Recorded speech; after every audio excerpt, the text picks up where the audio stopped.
Жасалма интеллекттин кайсы жагын үйрөнсө болот деп менден көптөр сурап атат. Мен эки негизги багытын белгилеп кетет элем. Биринчиси автоматташтыруу, ал эми экинчиси генеративдик платформалар. Автоматташтыруу дегенде сиз жасалма интеллект платформаларынын жардамы менен бир канча жумушту автоматташтыра аласыз. Бул бир аз кыйыныраак, ошондуктан аны үйрөткөндөр дагы, үйрөнгөндөр дагы бир аз азыраак.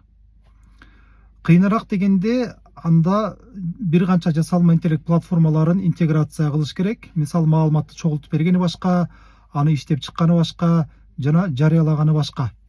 Ушул платформаларды интеграция кылуу аркылуу бул автоматташтыруу жумушу жасалат. Бирок сиз аны үйрөнүп алсаңыз абдан жакшы болот. Өтө баалуу адиске айланасыз. Экинчиси бул генеративдик платформалар. Бул деген сүрөт жасоо, сүрөт жаратуу,